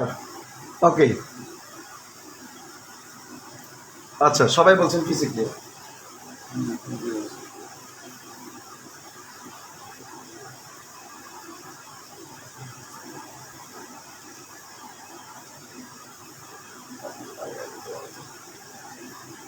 পিসি ক্লিয়ার? আচ্ছা, আলহামদুলিল্লাহ, পিসি ক্লিয়ার। আচ্ছা, পিসি ক্লিয়ার, ওকে ওকে ওকে, পিসি ক্লিয়ার। এই তো আপনারা, আচ্ছা একটু বলেন তো যারা ক্লাস করছেন, হ্যাঁ নেটে প্রচুর সমস্যা হচ্ছে, হ্যাঁ নেটে প্রচুর সমস্যা হচ্ছে, খুবই সমস্যা হচ্ছে, খুবই সমস্যা হচ্ছে। আমরা পিসি সম্পর্কে আরও কিছু তথ্য জানতে চাই, তারপর আপনাদের কাছে কিছু প্রশ্ন থাকবে ইনশাআল্লাহ। আচ্ছা, পিসির পিতে কি বলেন তো প্রপার নাউন, প্রপার নাউন সম্পর্কে আমরা কিছু কথা বলতে চাই। পৃথিবীর যে কোনো জায়গায় যান প্রপার নাউন সবসময় ক্যাপিটাল লেটারে হবে, অর্থাৎ কখনো রহিম যদি দেখা থাকে RAHIM রহিম, এই রহিম শব্দটা কখনো প্রপার নাউন হবে না। এই যদি RAHIM বড় হাতের অক্ষর থাকে বা ক্যাপিটাল লেটার থাকে তখন সেটা কি হবে, প্রপার নাউন হবে। তার মানে আপনি পি এর জায়গায় আপনি কি লিখবেন বলেন তো, পি এর জায়গায় লিখবেন, পি এর জায়গায় লিখবেন যে proper noun, PROPER, proper noun সব সময়, প্রপার নাউন সব সময় ক্যাপিটাল সি এর মানে ক্যাপিটাল লেটার দিয়ে শুরু হয়, দিয়ে শুরু হয়। প্রপার নাউন সবসময় ক্যাপিটাল লেটার দিয়ে শুরু হয়, প্রপার নাউন সবসময় ক্যাপিটাল লেটার দিয়ে শুরু হয়। আচ্ছা, দ্বিতীয় স্টার চিহ্ন দিয়ে লিখবেন, এদের পূর্বে দ্বিতীয় স্টার চিহ্ন দিয়ে লিখবেন, দ্বিতীয় স্টার চিহ্ন এদের পূর্বে আর্টিকেল, আর্টিকেল দা বসে না, বসে না। তবে তবে ওই যে যেখানে যেখানে আর্টিকেল বসে, দা বসে, যেমন নদী, পাহাড়, পর্বত, পত্রিকা, ধর্মগ্রন্থ, উত্তর দিক, দক্ষিণ দিক, অর্থাৎ যেখানে যেখানে ডিটারমিনার ডেফিনেট আর্টিকেল বসে, আমার নির্দিষ্টতা অর্থে আর্টিকেল যেখানে দা বসে সেই ক্ষেত্রে দা বসবে। এটা একটু তবে ডট লিখে রাখবেন। দুইটা তথ্য পেয়ে গেলাম, দুইটা তথ্য পেয়ে গেলাম। কি পেয়ে গেলাম বলেন তো, প্রপার নাউন সবসময় কি দিয়ে শুরু হবে বলেন তো, সিএল দিয়ে শুরু হবে। প্রপার নাউন সবসময় কি দিয়ে শুরু হবে, সিএল দিয়ে শুরু হবে। দুই নাম্বার কি পাইলাম, প্রপার নাউনের পূর্বে কখনো আর্টিকেল দা বসে না। তবে যদি নদীর নাম বোঝায়, যদি সাগরের নাম বোঝায়, যদি পাহাড়ের নাম বোঝায়, অর্থাৎ আর্টিকেলের দায়ের ব্যবহারের বেলায় এই নিয়মটা কার্যক্রম থাকবে না। সাধারণত আর্টিকেল বসবে না, তবে আর্টিকেল দায়ের বেলায় সাধারণত এই নিয়মটা কার্যকর থাকবে না। ওকে, আশা করি বোঝাতে পারলাম। প্রপার নাউন সম্পর্কে আমাদের একটু ক্লিয়ার ধারণা হলো। ওকে, আচ্ছা, এর পরবর্তীতে আমরা কমন লিখবো। কমন, কমন সম্পর্কে কি লিখবো, কমন নাউন কিভাবে করা যায়? যেমন আমি যদি বলি, যেমন বুক, বুক, বুক শব্দটা কি বলেন তো, বই। এখন বই বলতে কয়টা বই বলেন তো? বই বলতে নির্দিষ্ট একটা বইয়ের নাম আছে? নাই। তাহলে বইটা তো যে কোনো বই হতে পারে, বইটা যে কোনো বইয়ের নাম হতে পারে। সেখানে আশরাফুল ভাইয়ের ম্যাথ ককটেলও হতে পারে, আবার চৌধুরী হুসেনের আপনার অ্যাডভান্স ককটেলও হতে পারে, সরি অ্যাডভান্স চৌধুরীর অ্যাডভান্স গ্রামার হতে পারে, বা আমার আপকামিং যে বই আছে এটার নামও হতে পারে, কিন্তু অথবা আমার শার্লক হোমসের বইও হতে পারে। আচ্ছা, অনেকে ভাববেন আবার আসলে ম্যাথ ককটেল হচ্ছে একটা ম্যাথ বইয়ের নাম। মোটামুটি বইটা ভালো, আলহামদুলিল্লাহ। মোটামুটি বলতে মানে ছেলে মেয়েদের জন্য যতটুকু আয়োজন করা যায় প্রত্যেকটা ফিচার বইয়ে আছে, এবং ব্যক্তিগত আমার নিজের টেবিলের ম্যাথ বইটা আছে। হ্যাঁ, আপনারা চাইলে দেখতে পারেন, দেখিয়ে। আচ্ছা, অনেকে ইনবক্স করেন যে ম্যাথ বই কোনটা পড়বেন, এই জন্য এক্ষেত্রে বলা আর কি। তাহলে বুকটা কি বলেন তো একটা কমন নাম, কারণ এটা কি নির্দিষ্ট করে কোনো বইয়ের নাম বোঝায় নাই, যে কোনো একটা বইয়ের নাম বোঝাইছে। কিন্তু এবার বলেন তো বুকস কি হয়ে গেল বলেন তো? তাহলে আমাদের নাউনের সাথে যখন এসবার যুক্ত হয়ে গেল তখন সেটা কি হয়েছে? প্লুরাল কমন নাউন হয়ে গেল। এটাই তো, তার মানে কমন নাউনের সাথে যখন এসবার যুক্ত করা হয় তখন সেটা প্লুরাল কমন নাউন হয়ে যায়। কমন নাউনের সাথে যখন এসবার যুক্ত করা হয় তখন সেটা প্লুরাল কমন নাউন হয়ে যায়। আরেকটা পদ্ধতি আছে প্লুরাল কমন নাউন হয়ে যাওয়ার, খাতায় লেখেন, খাতায় লেখেন। আর্টিকেল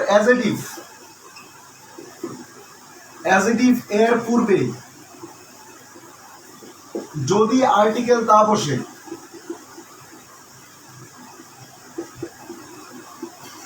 অ্যাজেটিভ এর পূর্বে যদি আর্টিকেল দা বসে তার common noun plural common noun হয়। প্লুরাল, সিঙ্গুলার না কিন্তু, PLURAL, প্লুরাল কমন নাউন হয়,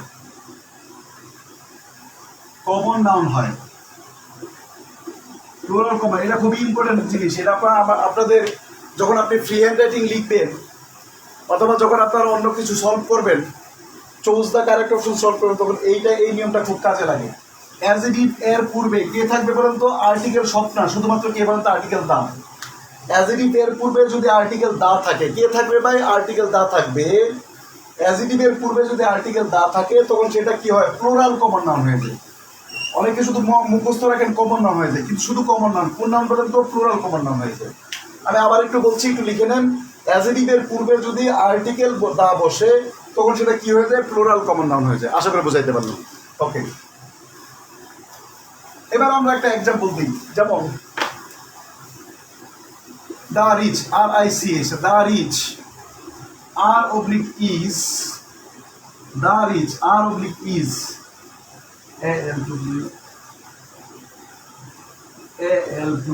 ALWAYS, অলওয়েজ আনহ্যাপি। টাকা পয়সা যাদের বেশি থাকে এরা সবসময় অশান্তিতেই থাকে।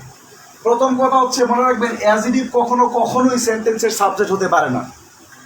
অ্যাজেটিভ কখনোই সেন্টেন্সের সাবজেক্ট হতে পারবে না। এটা একদম, সাবজেক্ট হতে গেলে সেটাকে নাউন হতে হবে অথবা প্রোনাউন হতে হবে। অ্যাজেটিভ কখনো সেন্টেন্সের সাবজেক্ট হতে পারে না।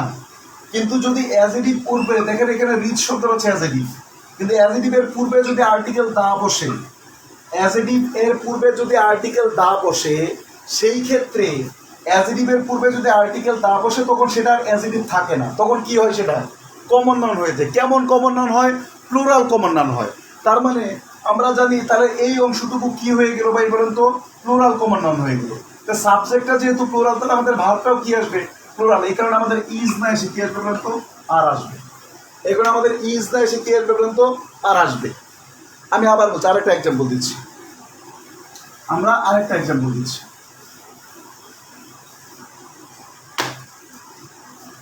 যদি আমি বলি যেমন দাপুর,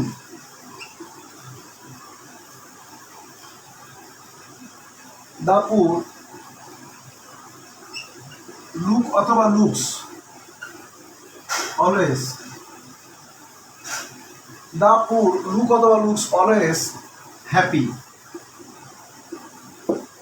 গরিবদেরকে সবসময় খুশি দেখায়। দাপুর লুক অথবা লুকস কি বলেন তো? Always happy. আমাকে এটা আনসার করে দেন তো, লুক হবে নাকি লুকস হবে? দ্রুত দ্রুত আনসার করে দেন, দ্রুত। ওকে, দ্রুত আনসার করে দেন।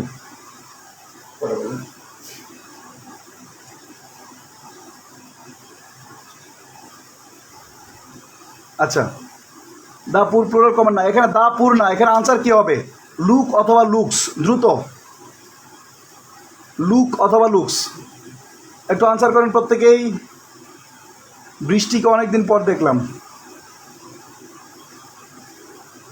দা কাউ প্লুরাল কেন হবে? দা কাউ কি অ্যাজেটিভ নাকি? কাউ কি অ্যাজেটিভ? আচ্ছা, এক এক ধরনের আনসার, লুক অথবা লুকস, লুক অথবা লুকস, লুক অথবা লুকস, এক এক ধরনের আনসার আসছে।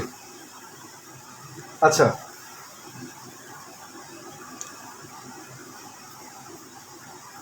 আচ্ছা, তো দেখেন এই যে পুর, পুর মানে হচ্ছে দরিদ্র, নাও অ্যাজেটিভ। আমরা প্রথমে কি বলছি, অ্যাজেটিভ কখনো সেন্টেন্সের সাবজেক্ট হতে পারে না, কিন্তু এই যে আর্টিকেল দেওয়া আছে দুইটা মিলে কি হয়ে গেছে, আমাদের নাউন হয়ে গেছে। কোন নাউন? Common noun. কেমন common noun? Plural common noun. কোন নাউন? Common noun. কেমন common noun? Plural common noun. এখন যদি প্লুরাল কমন নাউন হয়, তাহলে আমাদের প্লুরাল কমন নাউন হলে সাবজেক্টটা কি সিঙ্গুলার থাকলো না প্লুরাল হয়ে গেল? প্লুরাল হয়ে গেল। এখন সাবজেক্ট যদি থার্ড পার্সন সিঙ্গুলার নাম্বার হয় তখন ভার্বের সাথে এস বাই যুক্ত হয়, কিন্তু এখানে তো subject third person singular number আর থাকলো না। Subject third person singular number তো থাকলো না, এখন থার্ড পার্সন কেন? থার্ড পার্সন কয়টা বলেন তো? ফার্স্ট পার্সন হচ্ছে 8টা, সেকেন্ড পার্সন 3টা, থার্ড পার্সন বাকি পৃথিবীর সব। বুঝাইতে পারলাম? তা আমাদের এখানে যেহেতু আমাদের থার্ড পার্সন প্লুরাল, এই জন্য আমাদের ভার্বের সাথে এস বাই যুক্ত হবে না। আনসার কোনটা হবে? এটা। অনেকেই লুকস আনসার দিচ্ছেন, অনেকেই লুকস আনসার দিচ্ছেন। আশা করি বুঝাইতে পারলাম। এবার যদি আপনি বুঝে থাকেন, তাহলে এবার হচ্ছে আপনি আনসার করবেন। আপনার কাছ থেকে আনসার চাই যে আপনি দেখি পারেন কিনা। আচ্ছা, যদি পারেন তাহলে I recognised your voice at once. RECOG, recognised, NIZED, recognised your voice. I recognized your voice at once. At once. I recognized your voice at once. At once মানে তখনই। আমি তখনই তোমার কণ্ঠস্বর চিনতে পেরেছিলাম। এখানে রিকগনাইজ শব্দটা চিনতে পারা। আমার প্রশ্ন হচ্ছে, আপনারা বলবেন প্রত্যেকেই, এতক্ষণ যারা ক্লাস দেখছেন প্রত্যেকেই পার্টিসিপেট করার চেষ্টা করেন। এখানে রিকগনাইজ শব্দটা কোন noun? Proper noun, common noun, plural common noun, plural আপনার কি বলেন তো, প্লুরাল প্রপার নাউন। আপনি বলেন দ্রুত একটু বলতে হবে। ভয়েস কোন ধরনের নাউন? দ্রুত প্রত্যেকে একটু আনসার করেন। ভয়েস কোন ধরনের noun? I recognised your voice. What type of noun is voice? Voice কোন ধরনের নাউন ভাই একটু বলেন, একটু দ্রুত।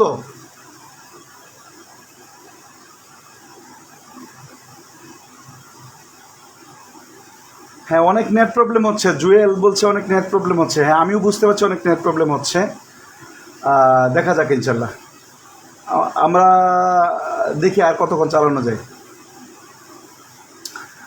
সেলিম হোসেন বলছে প্রপার নাউন, তারপরে জাকারিয়া বলছে কমন নাউন, তারপরে নাহার বলছে কমন নাউন, আচ্ছা জুই বলছে কমন নাউন, পাপড়ি আক্তার বলছে কমন নাউন, আচ্ছা আজাদ বলছে কমন নাউন, সোনিয়া বলছে অ্যাবস্ট্রাক্ট নাউন। আচ্ছা আচ্ছা ঠিক আছে, আমি একটু দেখতেছি। হ্যাঁ, এবার একটু কলেজ চলো আমরা ব্যাখ্যায় যাই। I recognised your voice. এবার আপনি বলেন তো, আমি যে কথা বলতেছি এই ভয়েস কি আপনি শুনতে পাচ্ছেন? আপনি এই ভয়েস শুনতে পাচ্ছেন না? আপনি যদি ভয়েস শুনতে পারেন, সেটা অ্যাবস্ট্রাক্ট নাউন কেমনে হয়? আপনি যে সকল নাউনকে দেখা যায়, যে সকল নাউনকে প্লুরাল করা যায়, যে সকল নাউনকে ছোঁয়া যায়, হ্যাঁ এখন আপনি ছুঁইতে পারবেন না। আপনার যে কোনো একটা বৈশিষ্ট্য তো আছে, যে কোনো একটা বৈশিষ্ট্য বিদ্যমান থাকলেই হলো। সুতরাং আমাদের এই ভয়েস শব্দটা হচ্ছে কমন নাউন। হ্যাঁ, কোন নাউন? COMMON, common noun. এই ভয়েস শব্দটা কোন নাউন ভাই বলেন তো? Common noun. বুঝাইতে পারলাম? আচ্ছা, আরেকটা এক্সাম্পল দিতে চাই। আচ্ছা, আজকে নেটে খুব প্রবলেম হচ্ছে, আমার নিজেরও নেটের প্রবলেম হচ্ছে। আরেক যে মোবাইলটা দিয়ে আমি ক্লাস দেখি, ওই মোবাইলটাতে মাঝে মাঝে ঢুকতে পারছি না। কিন্তু আপনাদের অনেকের ভালো নেট আছে, যে এখনও প্রায় 400 ছেলে মেয়ে দেখছেন। হ্যাঁ, আজকে ক্লাসে মূলত আমি ক্লাস না অন্য একটা কারণে আসতে 50K উপলক্ষে আমি আজকে আসলাম। একটু কথা বলতে বলবো, একটা লাইফ লেসন আছে। হ্যাঁ, আমি 2013 সাল থেকে অফলাইনে পড়াই, অর্থাৎ UCC and BCS confidence. UCC and BCS কনফিডেন্সে কনফিডেন্সে পড়াচ্ছিলাম 2016 সালের পর থেকে, ইউসিতে পড়াচ্ছিলাম সেই 2013 সাল থেকে। আমার নিজের কোনো ফেসবুক আইডিও ছিল না, কারণ আমার ফোনটা আমার কাছে একটা বিরক্তিকর জিনিস লাগতো। এখনও আমার আইডি চালায় হচ্ছে আমার দুইজন মডারেটর আছে আমার গ্রুপে, ওরা দুইজন চালায়। ম্যাক্সিমাম সময় খুব ইমার্জেন্সি হলে আমার আইডিতে মেসেজের রিপ্লাই আমি নিজে দিই, এছাড়া হয় না। আমার অনলাইন জিনিসটা আমার কাছে একটু বিরক্তিকর লাগে। আমি 2000 করোনা যখন আসলো তখন আমি বাড়িতে যাওয়ার পরে যেহেতু একজন প্রফেশনাল কোচিং শিক্ষকই ছিলাম, আমি কখনো নিজে বিসিএস দিব এই চিন্তা ভাবনা কখনো ছিল না, বা আমি কখনো চাকরি করবো এই চিন্তা ভাবনা কখনো ছিল না। তো যেহেতু 2020 সালে করোনা আসলো, বাসায় গেলাম, আমার বাসা ময়মনসিংহ। তা আব্বু দেখলাম যে এই দিকে একটু ইন্টারেস্টেড, বা আমার আম্মু দেখলাম যে এইদিকে একটু ইন্টারেস্টেড, যে বিসিএস হওয়া যাবে কিনা, পাওয়া যাবে কিনা। তখন আমি চিন্তা করলাম আচ্ছা ঠিক আছে, আমি চেষ্টা করে দেখি। তো সিদ্ধান্ত যেটা নিলাম সেটাই, অফলাইন সকল কোচিং ছেড়ে দিলাম। আমি ইউসিসি, কনফিডেন্স, যেখানে যত ক্লাস নিতাম সব ছেড়ে দিলাম এবং ডিক্লেয়ার দিলাম যেমন অফলাইনে আমি আর পড়াবো না। 1 বছর বাসায় থাকলাম, টুকটাক পড়াশোনা করার চেষ্টা করলাম, কারণ যেহেতু আমি 7 বছর বই ধরিনি কখনো। আমি ইউনিভার্সিটিতে প্রত্যেকটা সেশনে পরীক্ষা দিয়েছি জরিমানা দিয়ে, প্রত্যেকটা সেশনে পরীক্ষা দিয়েছি জরিমানা দিয়ে। কারণ 2013 সালে আমার পকেটে খাবার টাকা ছিল না, আমার ফ্যামিলি চলার মতো টাকা ছিল না। তখন আমার কাছে গুরুত্বপূর্ণ ছিল টাকা পয়সা অর্জন করা, কারণ তখন আমার কাছে জ্ঞানের কোনো, আমার পেটে ক্ষুধা থাকলে আমি জ্ঞান দিয়ে করবো কি, আমার টার্গেট ছিল এটা। এবং আমার বাবা মাকে ভালো রাখা আমার কাছে তখন ফরজ মনে হয়েছিল, আমার জ্ঞান অর্জন করা ফরজ মনে হয়নি। তো 7 বছর যেহেতু বই পুস্তক ধরিনি, তখন আমার কাছে 2020 সালের দিকে বই পুস্তক নিয়ে বসা আমার জন্য একটু টাফ ছিল। তারপরেও চেষ্টা করে আসা, এর তারপরেও একটা রিটেন ফেস করা, এবং সামনে আরেকটা রিটেন আছে, এবং এইবারও আমি আপনাদের সাথেও আমি প্রিলিতে বসে গেছি। আরেকটা কথা শুনেন, এখন প্রশ্ন হচ্ছে, যখন আমি অফলাইন ক্লাস সব ছেড়ে দিলাম, তখন চিন্তা করলাম যে ঠিক আছে আমি অনলাইনে পড়াই, সবাই তো অনলাইনে পড়াচ্ছে, আমি অনলাইনে পড়াই। তখন সবার কাছ থেকে সুযোগ খোঁজার চেষ্টা করলাম যে আমি আপনার গ্রুপে কিছু ম্যাথ ক্লাস, ইংরেজি ক্লাস নিতে চাই, তা আমাকে একটু সুযোগ দেন। ভাই বিশ্বাস করেন, বাংলাদেশের এমন কোনো গ্রুপ নাই, এমন কোনো ব্যক্তি নাই যাকে আমি পার্সোনালি নক না দিই। আমি বিস্তারিত ইতিহাস বলছি যে আমি 13 সাল থেকে ইউসিতে ক্লাস নিতাম, ফ্যামিলিগত কারণে এখন আমি নিচ্ছি না, কিন্তু আমি যেহেতু ফ্যামিলি থেকে আগে থেকে টাকা দিই, ফ্যামিলি থেকে টাকা যেহেতু আনি না, সুতরাং আমার কাছ থেকে এখন ফ্যামিলি থেকে আবার নতুন করে টাকা আনাটা আমার জন্য খুব কষ্টকর। তো অনলাইনে হচ্ছে আমার ক্লাস নেওয়ার খুব ইচ্ছা, যেহেতু আমি পড়াইতে পারি। আমি যে পড়াইতে পারি এটা তো জানাইতে হবে মানুষকে, নাহলে আমার কাছে পড়বে কীভাবে, আমাকে চিনবে কীভাবে। আমি বাংলাদেশের যারা ম্যাথ পড়ায়, সাধারণ জ্ঞান পড়ায়, এমন কাউকে নাই যাতে আমি নক দেইনি যে ভাই আমাকে ইংরেজি ক্লাস নেওয়ার সুযোগ দেন। আমার বিস্তারিত বিবরণ সহ ডিপার্টমেন্ট, আমার ইউসিসির সকল পরিচয়পত্র, কনফিডেন্সের সকল পরিচয় দিয়ে ম্যাক্সিমামকে দিয়েছি আমি। এটা একজন মানুষ আমাকে এই সুযোগ দেয়নি। একজন ব্যক্তি ছিল, রুবেল খান নাম। ওই ভাইয়ের পেজটা মূলত আসলে মানে পড়াশোনা রিলেটেড পেজ না, মানে চাকরির খবর বিভিন্ন জানায়, চাকরির খবর মানে কখন কোন চাকরি হবে এই টাইপের পোস্ট। তো উনাকে আমি নক দিলাম যে ভাই আপনার গ্রুপে তো, আপনার পেজে তো ভালোই মানুষ আছে, তা আমাকে একটু সুযোগ দেওয়া যায়, আমি ক্লাস নেব। পরে বলছে আচ্ছা ঠিক আছে নেন। তা আমার পরিচয় জানতে চাইলে আমি বললাম নেন। তো ওই গ্রুপে আমি প্রথম প্রায় 1 মাসের মতো ক্লাস নিয়েছি। আমি যে গ্রুপটা আসলে পড়াশোনা রিলেটেডই না, সেই গ্রুপ থেকেও আমি 170 জন ছেলে মেয়ে পড়াইছি। এরপরে আমার নিজে একটা গ্রুপ খুললাম। আজকে গ্রুপের বয়স 5 মাস, 5 মাসে 50,000 মেম্বার। এখন যাদেরকে আমি নক দিতাম তারা প্রত্যেকেই আমাকে নক দেয় যে ভাই চলেন আমরা একসাথে কাজ করি। আমার একটা ছিল, যেমন আমি একটু হলেও দেখাবো, আমার একটু হলেও দেখাতে হবে যে আমি চাইলে পারি। আমি কৃতজ্ঞতা প্রকাশ করছি রুবেল ভাইয়ের কাছে। এর পরবর্তীতে যখন আমার মোটামুটি গ্রুপের মেম্বার 15, 16, 17,000, তখন আমার ম্যাথমেটিক্স পড়ায় আশরাফুল ভাই, ওনার কাছে আমি রিকোয়েস্ট করলাম, উনি আমাকে কিছু সুযোগ দিলেন ক্লাস নেওয়ার জন্য। বুঝাইতে পারলাম? এখন প্রশ্ন আছে যে এই কথাগুলো কেন বললাম। আমি যখন প্রথম গ্রুপ খুলেছি, আমার প্রথম আপনাদের আগে একটা বেস পড়িয়েছি, সেখানে আমি 1400 ছেলে মেয়ে পড়ায় ক্লাসে ভর্তি বন্ধ করে দিয়েছি। 1400 ছেলে মেয়ে আমার প্রাইভেট বেসে ছিল, আমি এরপরে ভর্তি বন্ধ করেছি, ভর্তি নেই। যেটা ইতিহাসে আছে বলে আমার মনে হয় না, কারণ ভর্তি সবাই নেই। পরীক্ষার একদিন আগ পর্যন্ত কেউ যদি বলে স্যার ভর্তি হতে পারবেন, না হওয়া যাবে। আপনাদের এখনো আমার অনেকে করছে, আমি রেফার করলে 3টা কোর্সে ভর্তি হয়, কিন্তু আমি ভর্তি করা না, আমি ভর্তি করা একটা কোর্সে, যার যেটা দরকার। অনেকে প্রিলি আমার 3টা কোর্স চলে, আপনারা জানেন 3টা কোর্স চলে। একটা হচ্ছে 45তম সহ বিসিএস এর সকল অর্থাৎ অন্যান্য নিয়ে করে সকল বেসিক গ্রামার কোর্স, যেটা কোর্সটা করাবো হচ্ছে আমি প্রায় 6 থেকে 7 মাস 45তম বিসিএস পর্যন্ত। ফ্রি হ্যান্ড রাইটিংয়ের উপরে একটা ক্লাস চলে, একটা কোর্স চলে, যেটা করাবো আমি 8 থেকে 9 মাস বা 8 মাস, যেখানে ক্লাস থাকবে প্রায় 90 থেকে 100টা। এরপরে রিটেন কোর্স আমি চেষ্টা করছি করার জন্য, ভর্তি নিচ্ছি, জানি না আল্লাহ করাইতে পারবো কিনা, সময় হবে কিনা, রিটেনের জন্য আমি ভর্তি নিচ্ছি। এখন প্রশ্ন হচ্ছে যে এইবার যেটা হচ্ছে যে আমি আজকে আমার ভর্তি একটু মানে বিশেষ অফার দিছিলাম আর কি, যে কিন্তু আজকে সারাদিনে মিনিমাম 50 জনের বেশি, 50 জন প্লাস আমাকে ফোন দিয়েছেন, যাদের সমস্যা হচ্ছে যে টিউশনের বেতন পাননি,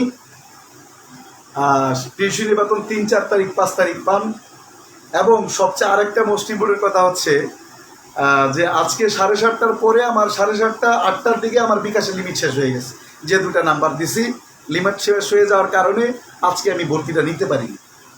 কোর্স ফিটা 1020 টাকা। এই জন্য আজকে যখন বারবার ছেলে মেয়ে ফোন দিচ্ছিল আমাকে যে ভাই টিউশনের বেতন পাইনি, তখন আমার সেই 2012 সালের কথা মনে পড়ে গেছিল। যখন আমি অ্যাডমিশন টেস্টের জন্য ঢাকায় আসি, তখন কোর্স ফির জন্য আমি এক টিচারের কাছে 15 দিন 1 মাস শুধু যাইতাম দেখা করার জন্য, আমার কাছ থেকে যেন একটু কোর্স ফি কম নেওয়া যায়। কারণ যেহেতু আমার ফ্যামিলি ইম্পোভারেন্ট ছিল, বা আমি টাকা ওইভাবে আনতে পারতাম না। এখন আমার স্পষ্ট মনে আছে আমি 4টা সাবজেক্ট প্রাইভেট পড়ছিলাম এবং কোনো টিচারকে আমি ফুল পেমেন্ট করতে পারিনি। এবং আমার একটা নিয়ত ছিল, যদি আমি কখনো শিক্ষক হই তো এই সুযোগটা থাকবে যদি কারো সমস্যা থাকে। এই সব কিছু বিবেচনায় আপনাদের যেহেতু টিউশনি অনেকেই টিউশনি করে চলেন, তাদেরকে সাধুবাদ জানাইছি আমি প্রত্যেকেই, যে নিজের খরচটা নিজে চালান। যেহেতু আমার বিকাশের লিমিট শেষ, প্লাস টিউশনি করে চলেন অনেকেই, যেহেতু 3-4 তারিখের আগে হয় না, তাদের কাছে 390 টাকা অনেক বড় ফ্যাক্টর। কারণ আমি নিজে বুঝছি যে তখনকার সময় আমার কাছে 390 টাকা কত পরিমাণ ছিল। কারণ তখন আমি খাইতাম 10 টাকা দিয়ে, 390 টাকা দিয়ে মোটামুটি আবার 1 মাসের খাবার চলে যেত। তো এই কারণে আপনাদের জন্য আজকে আমার পড়ানোর উদ্দেশ্য ছিল না, একটা ঘোষণার উদ্দেশ্য ছিল 50 উপলক্ষে। এটা বললাম যে আপনি যদি একটু লেগে থাকেন আমার গ্রুপের দিকে তাকাতে, আমার বাকি জীবন পড়ে আছে বা আরও বড় বড় মানুষের জীবন পড়ে আছে, আপনি দেখতে পারেন। আপনার চেষ্টা থাকলে, আপনার যদি কোনো কোয়ালিটি থাকে, এটা প্রকাশ পাবে। এটা হচ্ছে প্রথম কথা। 2 নম্বর কথা হচ্ছে যে আসলাম যে আপনার বিগত যে আপনার কি বলে টিউশনির যে বেতন যে পাওয়া যায় না, আমি যখন ফিক্সড করি তখন মাথায় এটা ছিল না, সত্যি কথা। তার আমি এটা করতাম না। আমি যখন ফিক্সড করি যে 31 মে পর্যন্ত, তো আমার মাথায় ওটা আসলে ছিল না, যে আসলে করবো কিনা করবে না, আমার মাথায় ছিল না। তাই সবার কথা বিবেচনা করে 5 জুন রাত 11:59 পর্যন্ত এই প্রত্যেকটা কোর্স, গ্রামারের কোর্সটা হচ্ছে আপনার একদম ABCD থেকে পড়াবো। আমি প্রথম যখন শুরু করি তখন ABCD পড়াই, এরপরে ABCDতে লেটার হয়, লেটার থেকে আমাদের সেন্টেন্স হয়, সেন্টেন্সের 3টা পার্ট থাকে। একটা পার্ট হচ্ছে সাবজেক্ট, একটা ভার্ব হচ্ছে অবজেক্ট।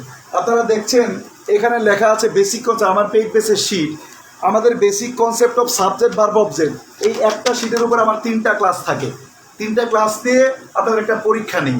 এইভাবে ইংরেজি ভাষার যত গ্রামার আছে, সে প্রাইমারি হোক, বিসিএস হোক, ব্যাংক হোক, IELTS হোক, যে কোনো জায়গায় পরীক্ষা হোক, মন্ত্রণালয় হোক, অডিটর হোক, যে কোনো জায়গার জন্য প্রস্তুত করা হবে।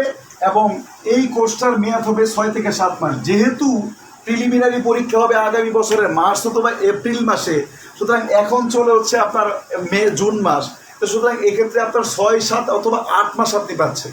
তার মানে আমার কাছে 8 মাস পড়ছেন, তার মোটামুটি আপনাকে 500 বা 600 টাকা শিট দেওয়া হবে PDF আকারে। যেই শিটটার জন্য আমি আলাদা করে কোনো টাকা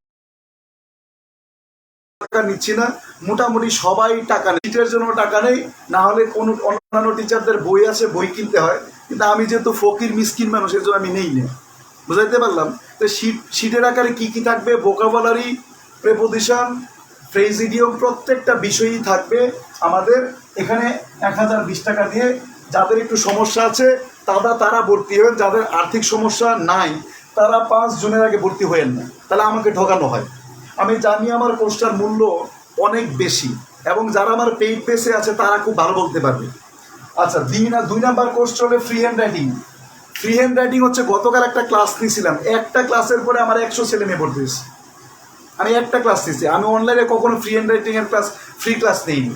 অর্থাৎ আপনি যে আমি আম পছন্দ করি, গতকাল এক্সাম আমি আম পছন্দ করি, এই সেন্টেন্সটা 95% বাংলাদেশি স্টুডেন্ট ভুল করে, আই লাইক ম্যাঙ্গো। গতকাল আমরা আলোচনা করেছি, এই গ্রুপে ক্লাস আছে। ফ্রি হ্যান্ড রাইটিং সম্পর্কে আপনাকে ক্লাস দেওয়া হবে সবচেয়ে বেশি। বাংলাদেশের যত টিচার আছে প্রত্যেকেই ফ্রি হ্যান্ড রাইটিং এর উপর ক্লাস দেয় 15টা থেকে 20টা, কারণ ও যে পড়াবে 90টা ক্লাস নেওয়ার মতো এনার্জি ওর মাথাও নেই।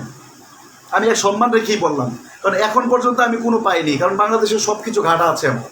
তো 90 থেকে 100টা ক্লাস দিব আপনাকে, যে কোনো সময় যেন আপনি ইংরেজিতে লিখতে পারেন। এর জন্য আমি কোর্স নিচ্ছি মাত্র 1020 টাকা। তার মানে আমার একটা ক্লাসের মূল্য পড়তেছে মানে কত 10 টাকা মনে হয়, তাই তো? বা এই 8 মাস 9 মাসের কোর্স ফি পড়তেছে আপনার 1020 টাকা, এক মাসে 100 টাকা।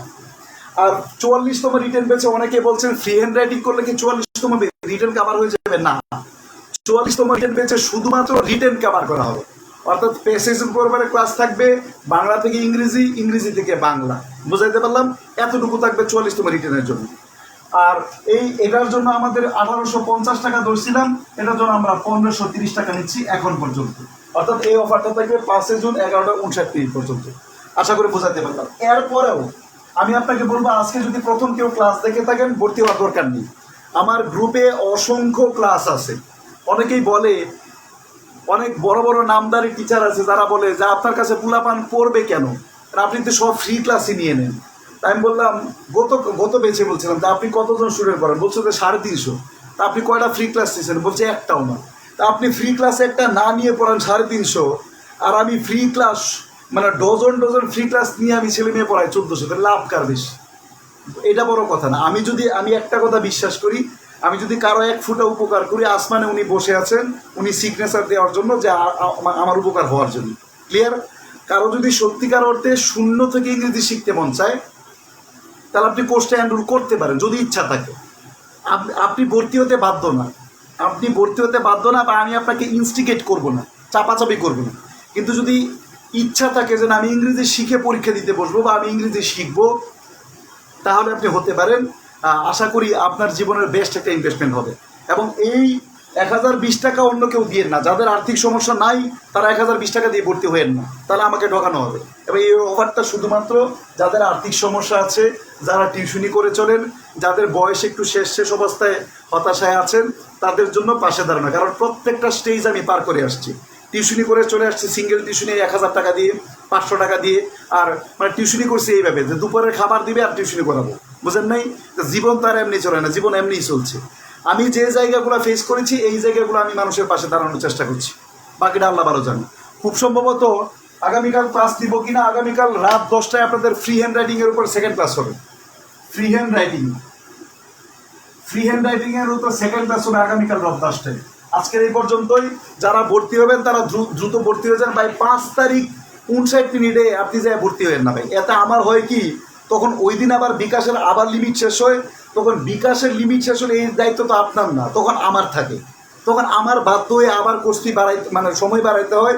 এতে আমি ব্যক্তিগতভাবে ক্ষতিগ্রস্ত হই। ক্লিয়ার? সুতরাং এই পর্যন্ত আজকে কথা থাকলো। আর গ্রুপে অসংখ্য ভিডিও আছে, ভিডিওগুলো দেখেন, ক্লাসগুলো দেখেন। আশা করি আপনি ইংরেজি পড়বেনই, ইংরেজির প্রেমে আপনি পড়বেন। আমার দায়িত্ব হচ্ছে আপনাকে ইংরেজির প্রেমে ফেলানো। আপনি যদি কারো প্রেমে পড়ে যান, আমি বিশ্বাস করি তাকে যে কোনোভাবেই হোক, চুরি করে হলে, ডাকাতি করে হলো। কিছুদিন আগে দেখছি এক গার্লফ্রেন্ডের বাড়িতে বোমা মারছে। বুঝতে পারলেন কী পরিমাণ প্রেম? তা আমি ওই প্রেমটা আপনার ইংরেজির জন্য জাগাইতে চাচ্ছি। যদি আপনার ইংরেজির প্রতি প্রেমে পড়ে যান ভাই, আপনি ইংরেজি শিখে যাবেন, হয় আমাকে সহ, না হয় আমাকে ছাড়া।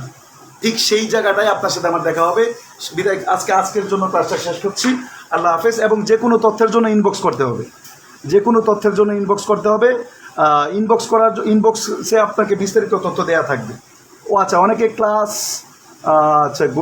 আচ্ছা গণিতের জন্য কোন ছাড় ভালো হয়? গণিতের জন্য ম্যাথ ককটেল বই। হ্যাঁ, math cocktail, COCKTL cocktail. Math cocktail বইয়ের লেখক আশরাফুল ইসলাম ভাই। উনি আমার ইউনিভার্সিটির সিনিয়র বড় ভাই। উনি পড়াচ্ছেন হচ্ছে 15 বছর ধরে। কেমন? উনি পড়াচ্ছেন 15 বছর ধরে ম্যাথ পড়াচ্ছেন এবং রিটেন প্রিলি সবগুলা কোর্সই করাচ্ছেন। আপনার যদি কারো আর্থিক সমস্যা থাকে, তাহলে এই সময়ের ভিতরে আপনি ওনার সাথে কথা বলতে পারেন বা আমার সাথে কথা বলতে পারেন। ওনার নাম্বারটা হচ্ছে আমি আগামী কোনো একটা ক্লাসে দিয়ে দেবো। আমার এই মুহূর্তে ফোনটা আমার কাছে নেই, আমি ক্লাস নিচ্ছি যেহেতু আমার ফোনটা দিয়ে। সুতরাং এই আশরাফুল ভাইয়ের কাছে পড়তে পারেন। যদি আমি বলছি না যে আশরাফুল ভাইয়ের কাছে পড়তে হবে, বিষয় এরকম না। আশরাফুল ভাইয়ের গ্রুপে, ওনার গ্রুপের নাম হচ্ছে job math preparation with Ashraful sir. Job math preparation with Ashraful sir. Ashraful ভাইয়ের গ্রুপে আপনি যেটা করতে পারেন, আপনি ওনার অনেকগুলো ফ্রি ক্লাস আছে। যদি আপনার কাছে ভাল লাগে তা আপনি পড়বেন, না ভাল লাগে আপনার যার কাছে ভাল লাগে আপনি তার কাছে পড়বেন। কারণ আমি কারো ওই মানে কাউকে স্টুডেন্ট দিতে বাধ্য না, বা কারো কাছে পড়তেই হবে এরকম বাধ্য না। আমার ব্যক্তিগতভাবে ওনার পড়ানো ভালো লাগছে, ওনার বইটা আমার কাছে আছে, এই জন্য আমি ওনাকে রেফার করি। আর একটা কথা হচ্ছে, ওনার আমার কথাতে কেউ ভর্তি হবে না, এর দায়িত্ব আমি নিব না। ক্লিয়ার? আপনি ওনার ক্লাস দেখবেন, ক্লাস দেখে যদি আপনার মনে হয় যে না এই লোকের কাছে ভর্তি হওয়া যায়, তাহলে আপনি হবেন। যদি না হওয়া যায় তাহলে হবেন না, অন্য কোথাও আপনার যেখানে ভালো লাগে। আর প্রিলিমিনারি ক্লাস হবে সপ্তাহে 3 দিন, আমার রবি মঙ্গল বৃহস্পতি রাত 10টায়। রিটেনের ক্লাস হবে শনি সোম বুধ রাত 10টায়। আর ফ্রি হ্যান্ড রাইটিংয়ের ক্লাস হবে আপনাদের সপ্তাহে 2 দিন, আমার পড়া থাকবে, একদিন আপনাদের হোমওয়ার্ক থাকবে। আর বাকি বিস্তারিত কথা ইনবক্সে অথবা আমার নাম্বারটা একটু দিয়ে দিচ্ছি, 01688555489। আচ্ছা, আরেকটা কথা বলে গেছি, আমার এই অফারের সাথে আবার কিছুদিন পরে রেওয়াজ উঠবে, ছেলেমেয়েরা বলবে যে ভাই 50,000 পূর্ণ উপলক্ষে একটু ছাড় দেন। হ্যাঁ, এই যে 5 তারিখ পর্যন্ত এটা 50,000 মেম্বার মানে হওয়া উপলক্ষেও এই সারের অন্তর্ভুক্ত। ঠিক আছে, এটা বলে রাখলাম। অলরেডি অনেকে নক দিয়েছে তো যে ভাই 50,000 উপলক্ষে একটু ছাড় দেন। ক্লিয়ার? আচ্ছা স্যার, আমি খায়রুলস মেতে ভর্তি হয়েছি। আচ্ছা, আপনি যদি খায়রুলস মেতে ভর্তি হতেন, আপনার যদি খায়রুল ভাইয়ের পড়া ভালো লাগে তাহলে আপনি পড়তে পারেন, সমস্যা নেই। আচ্ছা আচ্ছা আচ্ছা, ঠিক আছে, তাহলে আজকে এই পর্যন্তই থাকলো। প্রত্যেকের সাথে আবার কথা হবে খুব দ্রুতই। আচ্ছা, প্রত্যেকের সাথে কথা হবে দ্রুতই ইনশাল্লাহ। হ্যাঁ, তো আপনাদের প্রত্যেকের প্রতি অনুরোধ জানিয়ে যে আপনারা পড়াশোনার সাথে থাকুন এবং নিজের পায়ের তলায় একটু মাটি তৈরি করার চেষ্টা করুন। কেমন? নিজের পায়ের তলায় মাটি না থাকলে ওটা আসলে কোনো মানে বাকি অন্যদের পায়ের তলায় মাটি আসলে তেমন কোনো কাজে দেয় না। প্রত্যেকে নিজের পায়ের তলায় মাটি তৈরি করার চেষ্টা করুন এবং সবচেয়ে বড় কথা, আপনার সৃষ্টিকর্তা মহান আল্লাহ তাআলাকে স্মরণ করুন এবং উপর থেকে যেন আপনার জন্য কবুল হয়। উপর থেকে কবুল না হলে আসলে কোনো কিছু আপনার পরিশ্রম আমার পরিশ্রম দিয়ে তেমন কিছু একটা হয় না। সেই পর্যন্ত ভালো থাকেন, সুস্থ থাকেন এবং খুব শীঘ্রই আপনাদের সাথে দেখা হচ্ছে। এবং খুব একটা সুন্দর মুহূর্তে হয়তো আপনি চাকরি পেয়ে গেছেন, আমাকে বলছেন ভাই আমি চাকরি পেয়ে গেছি, সুতরাং এখানে আসেন আমরা একটু চা খাই। সেই দিনটার অপেক্ষা করছি। ক্লাস কতক্ষণ করে হবে ভাই? আগামী ফ্রি হ্যান্ড রাইটিংয়ের কোর্সে ভর্তি হতে পারবো? হ্যাঁ, আগামীকালও ভর্তি হতে পারবেন, অর্থাৎ 5 জুন রাত 11:59 আপনি এই কাজটুকু করতে পারবেন। অর্থাৎ আজকে যে সার ছিল এই সারটা তখন পর্যন্ত কার্যকর থাকবে এবং এটা হাজারো শিক্ষার্থীর অনুরোধে এবং আমার নিজের জীবনকে বিবেচনা করে। আজকে এই পর্যন্তই। পরবর্তীতে কোনো একটা ক্লাসে আবার দেখা হচ্ছে খুব শীঘ্রই। হ্যাঁ, 2টা এত টাকা দিয়ে অ্যাডমিট হওয়া যাবে? হ্যাঁ যাবে ভাই, ইনশাল্লাহ। 5 তারিখ free hand writing and plus 5 তারিখের ভিতরে আপনি যে কোনো সময় ভর্তি হতে পারবেন ইনশাল্লাহ। 5 তারিখের ভিতরে যে কোনো সময় ভর্তি হতে পারবেন। আর বিস্তারিত তথ্যের জন্য ইনবক্স করুন। Best of luck, love you sir. Okay, একজন বলছে love you sir, love you too. আসসালামু আলাইকুম ওয়া রাহমাতুল্লাহ ওয়া বারাকাতুহু।